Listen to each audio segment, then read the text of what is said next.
오늘 로마서 14장 17절 18절 경건에 이르는 길 세 번째로 원래 이제 덕목으로는 세 번째입니다. 전체 설교는 다섯 번째일 텐데요. 겸손했습니다. 겸손이 우리가 경건으로 가는 모든 덕목의 그릇이 됩니다. 겸손하지 않고는 하나님께 나아갈 수도 없고, 또 겸손한 자를 하나님께서 높이십니다. 교만한 자는 하나님께서 패하게 하시잖아요. 그래서 겸손이라고 하는 것으로 처음, 그래서 주보에도 지금 여기 9개의 항목으로 제가 웬만하면 9개로 맞추려고 하는데요. 거기 있는 여러 본문 가운데 한 구절을 꼭 기억하셔서 겸손이라는 말 묵상하시고, 두 번째는 겸손 이후에 자족과 감사, 세 번째 이제 오늘 기쁨이 됩니다. 저도 이 본문을 보면서 여러 가지 일들을 해서 내가 더 겸손해야 되는데, 내가 더 감사해야 되는데 생각하며 뭔가를 일주일을 살아갈 때 사실은 해보면 어떤 일이 벌어지냐, 겸손 안 하는 게 훨씬 더 많이 보입니다. 내가 겸손하려고 애는 쓰지만은 내 눈에 남이 겸손 안 하는 게 더 많이 보입니다. 겸손하는 거 거의 다 볼 수 없습니다. 그래서 오히려 경건에 이르는 길로 연습하려고 할 때 아닌 것들이 더 많이 나타나고, 감사하는 것보다 감사 못하며 만족하는 것보다 불만할 일이 훨씬 더 많고, 또 특별히 다른 사람을 볼 때 저 사람이 왜 이렇게 교만하지? 저 사람이 왜 감사하지 않을까? 사실은 우리 주변에 아닌 일들이 훨씬 더 많이 벌어집니다. 그렇다고 경건으로 가는 길을 포기하는 것은 아닙니다. 여러분들이 실패하는 것들이 두려워서가 아니라 하나님께서 그 가는 길에 우리 아이들이 걷는 걸음을 할 때 10,000번 이상 넘어진다고 그러잖아요. 어떤 의사분이 우리 예전에 있던 교회 의사분이 그 이야기 했을 때 얼굴에 주름이 생길 때 20만 번을 그렇게 움직이면 주름이 생긴답니다. 그러니까 여러분들이 생긴 주름은 물론 여러 가지 중력이나 여러 가지 일들로도 생길 수 있습니다만은 습관입니다. 그래서 통상적으로 그게 맞는 말은 아닙니다만은 이전에 어렸을 때는 부모의 외모가 부모의 책임이라면 나이가 드시면서는 그 얼굴 쓰는 근육에 따라 그렇게 여러분의 표정을 볼 수 있고, 또 부부가 닮아가는 것은 희노애락을 거의 같은 사이클을 하기 때문에 얼굴을 쓰는 근육이 거의 흡사하기 때문에 얼굴 표정이 비슷해진답니다. 그러니까 처음에는 전혀 다른 사람인데도 불구하고 희노애락을 같이 해서 웃을 때 같이 웃고 울 때 같이 울고 하는 일들이 여러 가지 같이 하다 보니까 인생이 가면 갈수록 얼굴이 비슷한 이미지를 풍기는 것은 여러분이 연습해야 될, 예수를 닮아가야 할 일들에도 동일합니다. 늘 여러분들이 성공해서 올 수는 없죠. 겸손도 실패하고 오고, 감사도 자족도 실패하고 오지만은 또 그 다음 단계로, 그래서 우리는 점점 무기가 많아질 겁니다. 오늘 기쁨에 관해서 봅니다. 본문 잠깐 보여주세요. 아까 우리 로마서 14장 그 본문은 사실 기쁨 자체를 말하려고 하지는 않았습니다. 하나님의 나라는 먹는 것, 마시는 것이 아니라고 말하는 이유가 그 앞에 누구는 여러분 초대교회를 오해하시면 안 되는 것 중에 하나가, 초대교회는 우리 교회보다 훨씬 더 어려웠습니다. 첫째는 예수 믿으면 죽을 수도 있었습니다. 여러분 이곳에 오면 죽을 수도 있다. 우리 얼마 전에 여기 와서 코로나 걸리면 죽을 수도 있다는 염려 때문에 아예 문을 닫아버리는 그런 일이 벌어졌잖아요. 보이지 않는 적이었고요. 또 초대교회는 우리 자체가 아니라 고발을 하면 걸립니다. 그러니까 누가 어떻게 할지, 예전에도 우리 교회가 저쪽 앞집에 우리 교회가 시끄럽다고 주일날 몇 시 때 시끄럽다고 고발을 한 적이 있었다고 합니다. 여기서. 그러니까 우리와 상관없이 그렇게 고발을 하면 잡혀갑니다. 순교를 당하기도 합니다. 물론 계속 있었지는 않았습니다. 큰 게 약 한 200년 정도의 한 10번 정도가 크게 다가옵니다. 그런 박해 있었죠. 그 다음에 여러분 아시는 것처럼 신약 성경이 아직 완성이 안 됐습니다. 그럼 무슨 일이 벌어지냐? 신학이 다 틀릴 거 아니에요. 어떤 사람은 경험을 강조하고, 어떤 사람은 실천을 강조하고, 어떤 사람은 신학을 강조하고, 어떤 사람은 영을 강조하고, 어떤 사람은 육을 강조. 그러니까 교회 안에 이런 어떤 사도신경 같은 그런 확실한 뼈대가 없었기 때문에 초대교회는 분명히 복잡했습니다. 그래서 누구는 먹는 일들 굉장히 중요시하고, 어떤 사람은 먹는 거 괜찮다 그러고, 어떤 사람은 안식일을 굉장히 중요하고 평일은 별거 아니라고 생각하기도 하고, 그러니까 생각이 다 달랐습니다. 교회가 하나가 되지를 못하는 게 고린도 교회의 대표적인 모습이었습니다. 그러니까 교회가 편안하지 않았었어요. 우리 늘 초대교회 좋아하는 것 중에 하나가 굉장히 부흥했기 때문에 우리는 초대교회로 돌아가자든지, 목숨을 걸었기 때문에 그렇지만 막상 오늘 돌아가면 아무도 그 감당하지 못할 겁니다. 그 정도로 교회가 복잡했는데 그 중에 하나가 먹는 것에 또 마시는 것에 입는 것에 절기에 시비가 많이 붙었습니다. 그때 바울이 하는 이야기가 하나님 나라는 절기, 먹고, 행동, 방법 이게 아니라 하나님 나라는 의와 평강과 희락이다 그렇게 했어요. 자, 이 본문 보면 교회 안에 하나님 나라의 의와 평강은 오케이 같은데 희락은 사실은 별로 와닿지는 않습니다. 희락, 여러분 희락이라는 말 쓰지도 않지요, 그렇죠? 성령의 열매는 사랑과 희락과 화평할 때 희락이 나오긴 합니다만 희락은 잘 안 씁니다. 그래서 저는 기쁨이라고 썼고요. 사실 여러분 신앙생활 하시면서 기쁘다? 별로 안 기쁩니다. 온전한 이성을 가지고 예수를 믿는데 나는 기뻐요, 정말로 기뻐요, 내게 강 같은 평화 잘 안 합니다. 정상적인 이성을 가졌다면. 근데 기쁘긴 해요. 근데 어떠냐? 어렸을 때는 기쁠 수 있습니다. 근데 신앙생활이 성장하면 어렸을 때 기쁨, 어렸을 때 희락하고 청년 때 기쁨과 희락하고 장년 때 희락과 기쁨이 달라집니다. 그래서 오늘 이 바울이 말한 기쁨, 희락이라는 말이 덮어놓고 다 기쁘냐? 그러지는 않을 겁니다. 그래서 오늘 저는 여러분의 기쁨이 수준이 높아져야 기쁘고 더 높은 곳으로 가야 더 풍성한 그리고 성경이 말하는 희락을 경험하게 되실 겁니다. 그래서 오늘 여기 나오는 본문 또 빌립보서 금방 항상 기뻐하라 나오죠. 또 데살로니가전서 5장에 나오는 항상 기뻐하라, 쉬지 말고 기도하라, 범사에 감사하라. 그거는 명령으로 오잖아요. 여러분 그 명령은 어떻게 이해하십니까? 항상 기뻐하라는 말은요. 여러분 기쁜 일이 생겨서 기뻐하라는 게 아니라 어떤 경우든지 기뻐하기를 애쓰라는 말이고 항상 기도하라는 말은 24시간 기도하라는 말이 아니라 언제든지 기도하면 내가 듣겠다는 이야기이고 항상 감사하라는 이야기는 모든 일들 좋은 일 나쁜 일 관계없이 좌우 관계없이 하나님이 하신다는 것을 인정할 때 감사가 됩니다. 근데 우리의 수준은 그렇지 않습니다. 기쁜 일이 있어야 기뻐하고요. 어려운 일이 있으면 기도하고요. 그지? 잘된 일이 있을 때 감사하는 조건이 딱딱 붙어 있는 수준이 우리는 낮습니다. 그래서 오늘 저는 주보에 나오는 이 순서 따라 쭉 갈 겁니다만은 그러나 이 희락과 기쁨이 우리 성도들에게 있어야 하고 또 그것은 하나님이 주신 특권이며 의무입니다.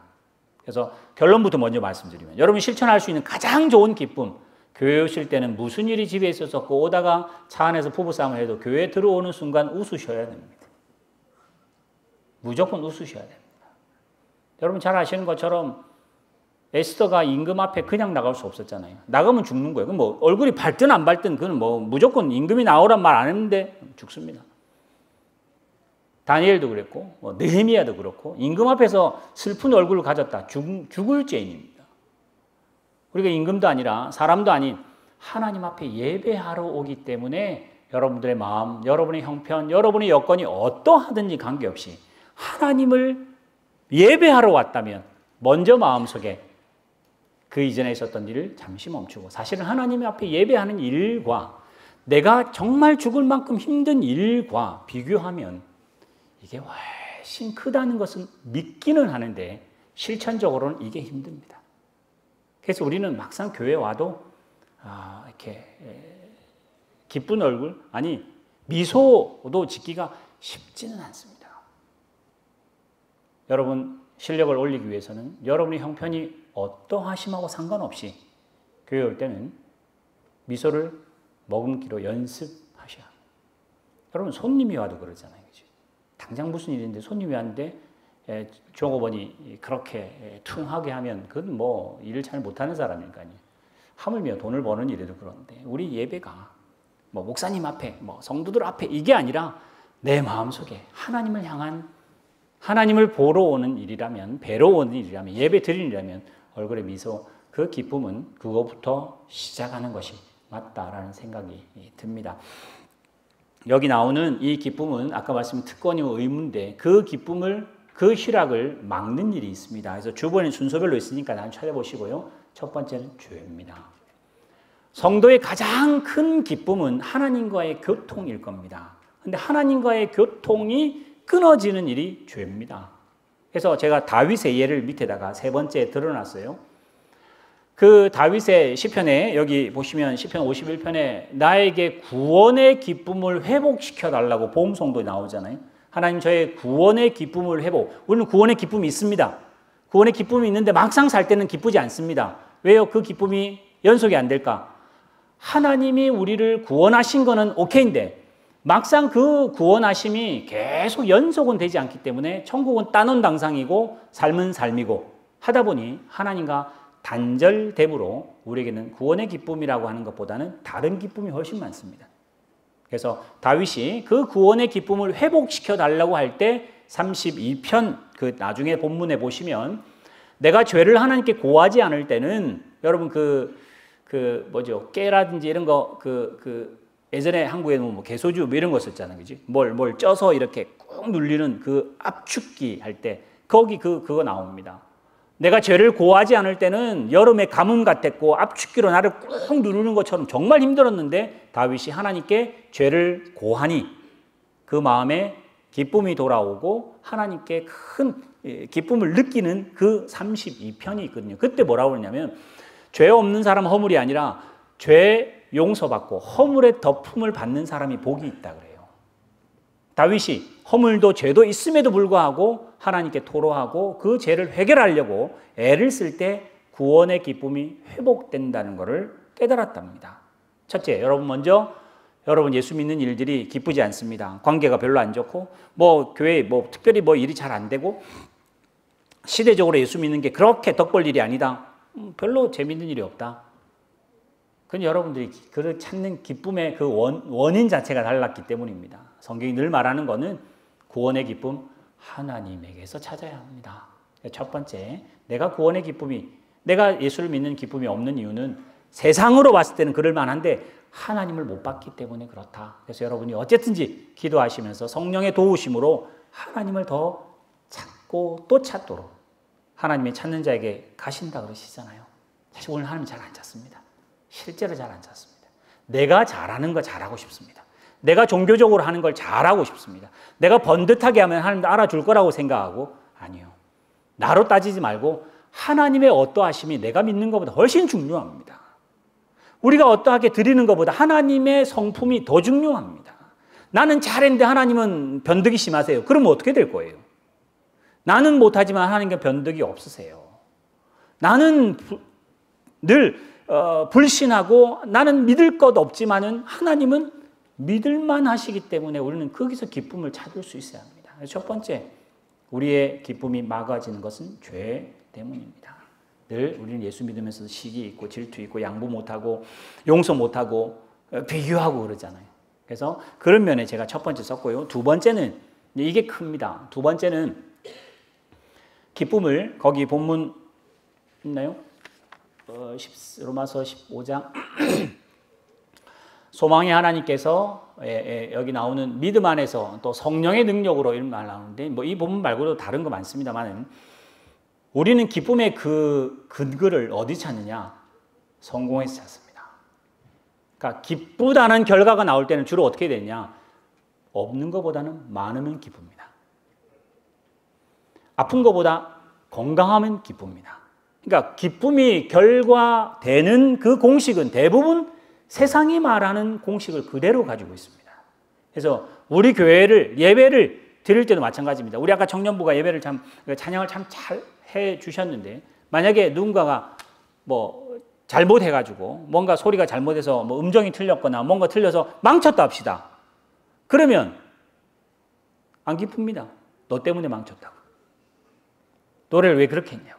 연습은 똑바로 안 했냐고. 아니요. 찬양이라고 하는 것 자체의 기쁨은 하나님께 드리는 자체에 있었습니다. 노래를 너무 잘하면 우리는 기뻐하고 노래를 엉망으로 하면 우리는 슬퍼하는 게 우리입니다. 그 기쁨을 말하지 않습니다. 하나님 나라의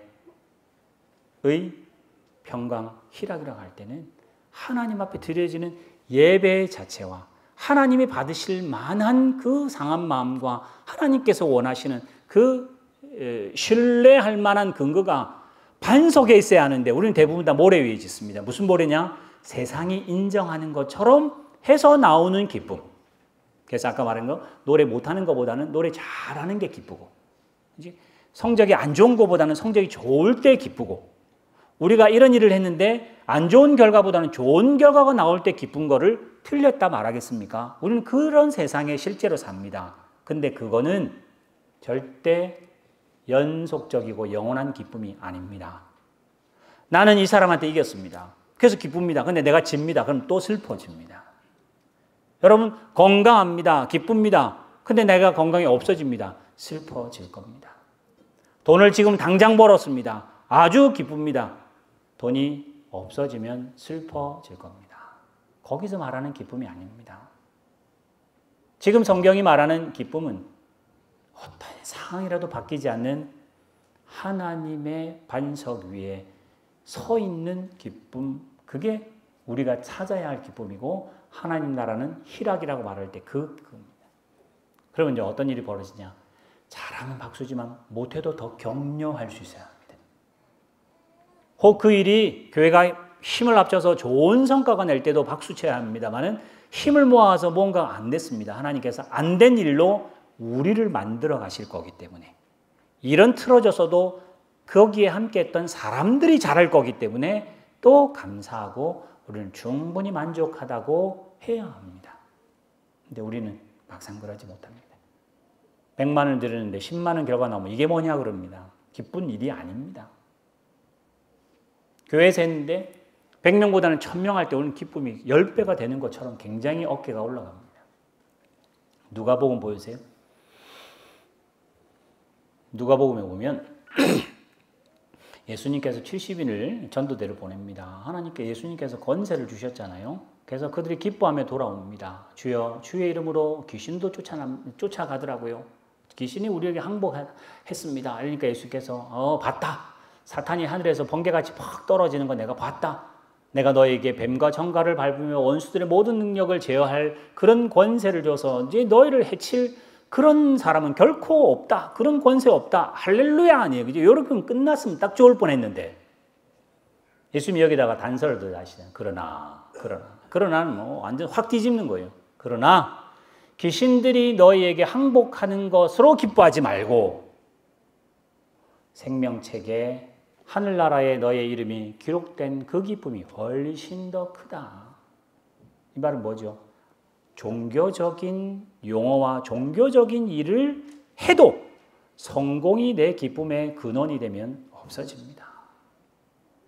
여러분 뭐 이 말은 뭐 안 맞는 말이고 성경에도 있지 않는 말입니다만 천국은 어떤 것이고 지옥은 어떤 것이고 할 때 어떤 목사님 말 잘하시는 목사님들이 이야기해요.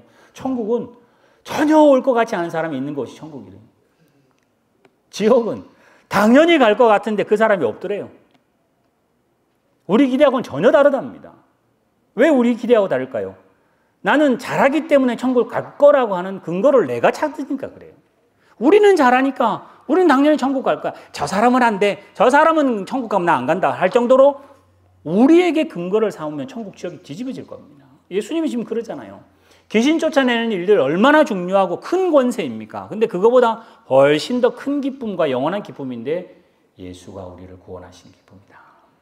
사실 우리는 이거 별로 안 기쁩니다. 천국 가야 정말 기뻐지겠죠. 그래서 저 믿음이 없어지는 시대를 삽니다. 세상 밖에는 세상으로 나가면 이런 기쁨은 뭐 별로 안 중요합니다. 이겨야 중요하고요. 눈물 흘리는 거 싫어하고 고통 싫어합니다. 우리는 행복하고 좋고 뭔가가 내 뜻대로 될 때 우리는 기쁨이라는 단어가 따라오기 때문에 예수님이 이 말한 것에 대해서는 우리는 별로 찬동 안 합니다. 아까 제가 말씀드린 것처럼 20절은 딱 없었으면 딱 좋겠어요. 딱 19절까지 딱 있으면 아멘 하고 하나님이 성령으로 나에게 권세 주시는 요까지가 딱 좋을 것 같은데 교회에서는 아멘 했는데 막상 세상에 나가보니까 그런 일은 전혀 없어. 막상 현실은 이 녹록지 않은 일들이 벌어지고 예수 믿는다는 말을 그냥 하기가 참 쉽지 않은 세상으로 살아가는데도 하나님께서 계속 감사하랍니다. 기뻐하랍니다. 이게 왜일까요? 세상에는 나의 기쁨을 찾을 수 없기 때문에 그러고 거기에는 근거 두지 말라는 이야기인데 우리는 계속 아멘 했다가 거기 가서는 또 근거 두고 해서 실패하고 오잖아요. 근데 실패하셔도 여러분은 실패하셔도 여러분은 손을 놓으셔도 여러분은 세상의 가치로 기쁨을 누려도 예수님은 포기하지 않습니다. 그래서 우리에게 뭘 말하냐? 자폭하지 말라 그러고 포기하지 말라 그러고 끝까지 오라 그러잖아요. 돌아온 당자를 기다리듯이. 그래서 오늘 여기 나오는 기쁨을 방해하는 걸림돌이 되는 죄가 그렇고요. 거룩된 잘못된 신뢰, 잘못된 그 공식을 우리는 가지고 살기 때문에 그 세상의 공식을 교회도 들고 와서 그는 종교라고 하는 기도, 말씀이라고 하는 것을 공식을 대입시켜서라도 성공이 내 기쁨의 재료라고 생각하는 건 틀렸다. 예수님이 나의 기쁨의 전부다. 여러분 찬송가 뭐 아까 불른 찬송도 그렇고요. 뭐 뒤에 나중에 부를 찬송도 그렇고요. 찬송가 다 나의 기쁨은 다 예수 그리스도라고 돼 있지. 성공이 나의 기쁨이라고 말하지는 않습니다. 절대 않습니다. 근데 실제로 내 마음은 1도 없습니다. 소위 말하는 대로. 성공이 기쁨이지. 그럼 목회도 그렇지 않을까요? 제가 목회하는 그 목회가 종교적이라고 하는 것 때문에 그런데 저희 목회 뭐 모든 목사님들의 기쁨은 어디 있습니까? 그게 부흥이라고 그럴 거 아니에요. 그게 부흥이라고 그럴 거 아니에요. 거기 벗어나기 쉽지 않습니다. 사람의 안개를 가지고는 그거 벗어나기가 정말 어려울 겁니다. 그러나 하나님이 계속 이야기하세요. 목회의 성공으로 너의 어깨를 펴지고 이렇게 어깨에 힘도 들어가고 자존심도 막 이렇게 세우는 거 우리는 기쁘다고 말하죠. 근데 뭔가 안 됩니다. 그럼 자존심 다 상합니다. 어깨 다 쭈그러들어서 뭐 이렇게 길을 펼 수가 없습니다. 그때 하나님 뭐라고 하실까요? 교회 천국 안 온다. 내가 너를 위해서 십자가를 줬다 그러시고 너 한 사람을 위해서 하나님께서 이 세상을 위해서 독생자를 보냈다고 하시는 그 구원의 기쁨이 진짜 기쁨인데 사실은 그런 이 세상에서는 안 쳐져서 그래요. 이 세상에서는 가치가 없어서 그렇습니다. 근데 우리는 목숨으로도 바꿀 수 없는 구원의 기쁨이 우리에게 있습니다. 그 다음으로 넘어가면 주보에 계속 나오는 5번, 6번 넘어가면 우리에게 하나님이 징계하시거나 하나님이 우리에게 믿음의 시련을 주면 우리는 기쁨이 생기가 어렵습니다. 그러나 이 본문을 나중에 찾아보시면 하나님이 징계하실 때는 왜 징계하느냐? 사랑하기 때문에 징계합니다. 제가 가끔 밖에 가서 설교하잖아요. 그때 제가 그런 농담조로 그런 마음을 생각합니다. 저는 밖에 가서 설교를 잘합니다. 왜 잘하냐? 짧게 하니까. 그 왜 짧게 하느냐? 그 교회 오면 왜 길게 하느냐? 그럼 뭐죠? 교인들 더 사랑하니까. 밖에 있는 교회는 덜 사랑하니까. 그러니까 그런 공식이 되는 것처럼 하나님이 여러분을 징계하신다. 무슨 말? 하나님 감사합니다. 맞을 때는 너무 아프지만 이게 인연하여 교훈하시고 양육하시고 바르게 하고 의로 교육하게 유익한 채찍의 말씀을 주시는데 그 채찍이라는 말, 바늘이라는 말이 바늘 잠자를 쓰잖아요. 그래서 잠언이에요. 잠언. 잠언이 여러분 자꾸만 찌르는 이유가 변화나 망석이 아닙니다. 잠언을 읽고 성경을 읽으면 계속 여러분을 찔러야 내가 경각심을 가지고 뭔가를 똑바로 하겠다. 아니면 못 자라니까. 여러분 아이가 태어났는데 평생을 기저귀를 차고 살고 평생을 누워 살고 평생을 우유 먹고 사는 그런 말이 안 되잖아요. 하나님이 여러분을 징계하신 이유, 하나님이 여러분을 시련으로 단련하신 이유는 사랑하기 때문에. 그래서 늘 제가 예를 들잖아요. 태능 선수촌에 들어가는 것은 감옥을 들어가고 지옥에 들어가는 것처럼 하지만 그 권세, 그 명예는 사실은 누구도 달아보지 않고는 모를 거 아니에요. 국가를 대표해서 해야 될 거 아니에요. 지금 축구할 때 축구 조만간 하잖아요. 그죠? 이 손흥민이 네 군데를 골절이 와서 수술을 한다. 그래서 저도 그 생각했었어요. 분명히 걔가 전력을 해서 뛸 때 아마 이 골절이 있으면 그 진동이 아플 거 아니에요. 그죠? 근데 예전에 우리 2002년들도 마스크 쓰고 나온 사람이 있었죠. 그지? 김보식이라고 있었어요. 아마 분명히 제가 볼 때는 이렇게 죽는다 생각해도 운동장에서 죽는 걸 명예로 생각하지 아파서 안 되겠습니다. 이러지는 절대 않을 겁니다. 그걸 뭐라고 할까요? 그 특권입니다. 국가를 책임진 의무일 겁니다. 하나님께서 여러분에게도 아프고 힘든 채찍이 있고 그런 시련이 있어도 여러분 하셔야 합니다. 왜요? 하나님의 자녀이시기 때문에. 하나님이 여러분을 선택했기 때문에. 여러분이 하나님을 선택한 게 아니기 때문에. 그래서 시련과 그 징계를 하나님 앞에 달갑게 받으시고 갈 수 있도록. 어렸을 때는 투정하죠. 이거 안 하면 안 되냐, 저거 안 하면 안 되냐지만 성장할수록 여러분에게 더 크고 더 어려운 시험이 다가올수록 하나님께서 잘 견디도록 해달라고 기도하셔야 합니다. 그래서 시편에 상당히 많은 그 기도 제목들이 울잖아요. 왜요? 힘드니까. 그러나 그 울음이 울음으로 끝나지 않습니다. 대부분 다 하나님을 찬양하러 끝납니다. 정말 감사로 항상 시편을 끄신답니다. 오늘 여러분도 매일매일 시편을 인생으로 쓰고 계시잖아요. 직장이 뭐 일대로 되나요? 생각대로 되나요? 여러분 아이들이 생각대로 잘 자라주나요? 아니요. 그렇게 애를 쓰고 힘써도 잘 안 되는 거 하나님께 맡기셔야 합니다. 그때 하나님이 하시는구나 라며 기쁨으로 나아가셔야 합니다. 그 뒤에 징계와 믿음의 시련 이후에 장기적인 신앙을 가지라 했는데 그 로마서 8장 한번 보여주세요. 우리가 알거니와 하나님을 사랑하는 자 곧 그의 뜻대로 부르심을 입은 자들에게는 모든 것이 합력의 선을 아멘 하고 줄을 딱 긋잖아요. 그러면 이 본문 잘 보세요. 로마서 8장 28절을 믿으셔야 하나님을 믿으셔야 합력에서 선을 이룰까요? 여러분은 안 믿으셔도 합력의 선을 이룹니다. 하나님이니까. 내가 믿어주면 합력의 선을 이루고 내가 안 믿으면 합력의 선이 안 이루어지는 게 우리의 수준입니다. 그러나 내가 어떠하든 관계없이 죄인 중에 개수임에도 불구하고 어머니에서 죄 중에 태어났다 할지라도 우리에게 하나님께서 부르셨고 인도하시고 끌고 가시고 섭리하셔서 어떻게 나는 싫지만은 합력해서 결국 하나님이 원하시는 자리까지 점도 흠도 없는 하나님의 온전한 자리까지 가게 하실 겁니다. 그럼 뭐죠? 장기적인 안목을 가지셔야 돼요. 이게 100m 뛰는 걸로 되지 않는다 그랬잖아요. 예전에 제가 빌립보서 4장 한 2년 전인가요? 제가 그 사이클로이드라고 하는 이 곡선 한번 보여드린 적 한번 있죠. 그때 김 목사님 생각하시나요? 뭐 빠른 게 꼭 답입니까? 하여튼 인생에 굴곡이 있는 거는 싫습니다. 내려갈 땐 죽을 것 같고 올라갈 땐 너무 힘든 것 같은데 똑같은 그 라인인데 이 굴곡의 그 공이 더 빨리 갔다 더 빨리 오는 그때 제가 한번 보여드렸죠. 여러분의 생각하고는 다릅니다. 아까 빌립보서 4장 한번 다시 보여주세요. 이제 이걸로 마무리를 하려고 합니다. 주 안에서 항상 기뻐하랍니다. 다시 말하는 기뻐하랍니다. 이 기쁨을 강조하죠. 그 다음에 잘 보세요. 제가 이제 사실 주보에 두 번째 주 안에서 항상 기뻐하는 이유와 그 뒤에 방법을 이제 바꿔야 되는데 이래 썼어요. 주 안에서 항상 기뻐하라. 내가 다시 말하노니 기뻐하라. 기뻐하라가 일단 명령입니다. 근데 그 5절 잘 보세요. 너희 관용을 모든 사람에게 알게 하라. 주께서 가까우니라. 자, 4절 5절에서 퀴즈를 내겠습니다. 기뻐할 이유가 뭐라고 되어 있습니까? 기뻐할 이유? 항상 기뻐해야 될, 주 안에서 항상 기뻐해야 될 이유는 주님이 가까우기 때문이다잖아요. 그죠? 근데 2000년 동안 안 오셨어요. 그죠? 여러분 개인에게는 오셨고 2000년 따지지 마세요. 여러분 2000년 못 사시잖아요. 2000년 사시면 그 이야기 하세요. 우리 2000년도 못 살기 때문에 2000년 동안 안 왔잖아 그런 말 하실 필요 없습니다. 여러분이 인생 안에 하나님이 늘 찾아가실 거고요. 또 여러분의 죽음은 결국은 종말로 다가올 겁니다.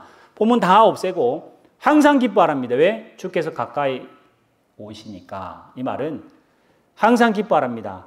내가 하는 걸로 기뻐하지 말고 주님이 할 거라는 걸 알고 기뻐하랍니다. 주님이 가까이 왔다. 주님이 가까이 계시고 주님이 하신다는 이야기예요. 근데 아까 말씀드린 내가 기뻐하는 게 이겁니다. 잘 돼야 기쁘고 실패하면 슬픕니다. 근데 예수님은 하나님은 어떻게 하느냐? 죽음이라고 하는 재료를 가지고도 생명을 부활을 하신 분이 가까이 오신답니다. 그러면 우리는 죽음보다 더 큰 재료는 없잖아요. 죽음보다 더 큰 실패는 있나요? 없습니다. 죽음은 끝입니다. 근데 우리는 자존심 상하면 기쁘지 않잖아요. 자존심 상한 상태를 하나님께서 오시면 그것을 기쁨으로 바꾸신답니다. 여러분의 실패, 여러분의 실수, 우리의 불신조차도 주님이 가까이 오셔서 품으실 거랍니다. 그러니 기쁨이 나에게 있지 않다는 것은 너무나 사실인데도 불구하고 우리는 믿음이 없어서 우리의 기쁨이 주님에게 있다. 그 주님이 가까이 계시고 조만간 오시고 지금도 함께 계신다는 것 때문에 기뻐하라고 합니다. 그래서 6절 아무것도 염려하지 말랍니다. 그러면 이렇게 할까요? 아무 염려하지 말까요? 아니요. 우리는 죽을 만큼 염려해야 됩니다. 근데 죽을 만큼 염려한다고 안 되네. 포기가 아니라 나는 죽을 만큼 염려하지만은 주님께서 하신다예요. 여러분 아이들 키울 때 하나님이 주셨다고 고백하잖아요. 그렇게 유아 세례하잖아요. 그래서 아이들을 이렇게 학교를 보내고 좋은 곳에 보내잖아요. 아이들 하나님이 맡겨주실 줄 확신합니다 하고 그냥 내팽개치나요? 아니요. 죽을 만큼 아이들 사랑해서 잘 키우려고 합니다. 그러나 나중에 보니 그것조차도 하나님이 하셨다고 고백하실 거 아니에요. 그러니 여러분은 염려할 수밖에 없는 세상에 있습니다. 그러나 그 염려를 하나님이 부활의 재료로 쓰시고 나는 죽을 것 같은 눈물의 재료가 기쁨으로 갈 거고 나는 염려하지만은 하나님께서 저기 나오는 모든 지각에 뛰어난 내 생각보다 높으신 아니 세상의 모든 것보다 높으신 하나님의 그 지혜가 여러분의 생각을 여러분 마음을 지키실 거기 때문에 기뻐하랍니다. 그래서 오늘 기쁨이라고 하는 것 여러분 정말 어려운 거고 여러분 기뻐하십시오 하면 기뻐할 일이 있어야 기뻐하죠. 이렇게 말할 거 아니에요? 그때 다시 한번 생각하십시오. 세상에는 기뻐할 일이 없습니다. 여러분 칭찬해 주면 기뻐하겠죠. 여러분 자존심 세울 때는 기뻐할 수 있겠죠. 그러나 자존심 밟으면 우리는 안 기뻐하잖아요. 거기에 희비가 아니라 예수 그리스도 십자가 때문에 기뻐하기를 연습하세요. 처음에는 별로 안 큰 기쁨이잖아요. 근데 점점 보면 이거는 자꾸만 세상이 가면 갈수록 없어지게 하시는 게 하나님의 시간이고 인생입니다. 20대는 이거 아니면 죽을 것 같았는데 살짝 지나보니까 이게 희석이 되기 시작해요. 30, 40대 오니까 그때는 아이들 장난같이 보입니다. 또 나이가 드시면 이게 나의 모든 희비를 가르던 것이었는데 나중에 보니까 이게 아니라는 걸 알았습니다. 대표적으로 한나가 그렇습니다. 사무엘상 1장에 한나는 아들이 없어 슬픈 여인이라고 표현을 하며 미친 듯이 기도했습니다. 하나님께 아들을 받고 나서 2장에 탁 바뀌었습니다. 아들이 없어 슬픈 사람이어서 아들이 있으면 기쁜 사람이어야 되는데 여호와 때문에 기뻐합니다. 여호와 때문에 즐거워합니다. 여호와가 살리기도 하고 죽이기도 하고 여호와가 높이기도 하고 낮추기도 한다고 그 한나의 기도가 2장의 첫 부분에 나오고 그걸 마리아가 그대로 따라합니다. 우리의 기쁨도 정황 보고 기뻐하지 마시고 사람 보고 실패하지 마시고 사랑 보고 실망하지 마시고 저 사람도 잘할 거다. 그래서 뭐냐? 아까 다시 빌립보 4장 보였어요. 그래서 우리는 관용이 필요합니다. 언제 관용 안 하는지 아세요? 안 될 거라고 생각하면 관용이 안 됩니다. 이렇게 해가지고는 절대 답이 안 나올 거랄 때는 뭔가 결단합니다. 관용. 이렇게 해도 될 거라고 생각하면 기다릴 수 있잖아요.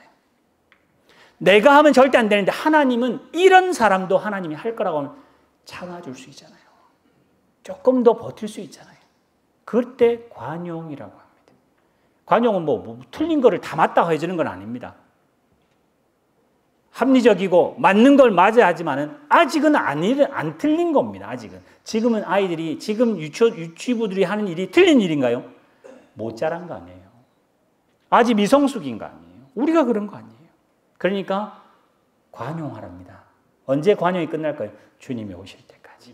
이 예배 가운데 뭘 잘하고 못하고의 문제가 아니라 하나님 앞에 하나님 자녀임에 예배할 수 있음에 기쁨을 선택하시는 그래서 기쁨으로 실제로 누리시는 여러분 되시기를 주님의 이름으로 축원합니다. 기도하겠습니다. 살아계신 하나님 아버지 오늘 또 우리에게 마라톤과 같은 신앙생활을 우리에게 허락하십니다. 우리는 마라톤을 달린다고 하며 그 레이스를 달리지만은 옆에서 돈이 유혹하면 바로 우리는 멈춰버립니다. 성공이 우리를 부를 때 우리는 뒤돌아서기도 합니다. 다 내려놓고 뛰자고 할 때는 불평하기도 합니다. 그러나 우리는 연약하고 우리에게는 세상이 주는 기쁨이 혹 없다 할지라도 오늘 바울이 그 선한 싸움과 달려갈 길을 기쁨으로 실제는 슬픔이었는데 실제는 눈물이었는데 실제는 땀방울이었는데도 불구하고 하나님이 주시는 그 영광이 세상의 어떤 것과도 비교할 수 없어서 감사하며 기쁨으로 하나님을 찬양하며 한 걸음 한 걸음 나아갔던 것처럼 이제 우리도 항상 기뻐하기를 선택하게 하시고 하나님 앞에 기도하기를 선택하게 하시고 모든 일에 어떤 여건에든 감사하기를 선택하는 그래서 하나님 앞에 우리의 신앙의 수준이 얼굴로 나타나게 하시고 늘 하나님 뵈러 올 때마다 얼굴에 미소가 충만한 저희를 낼 수 있도록 인도하여 주셔서 날마다 신앙의 수준이 성장하게 되는 저희들 되게 하여 주실 줄 믿사오며 이 모든 말씀 예수님의 이름으로 기도하옵나이다. 아멘.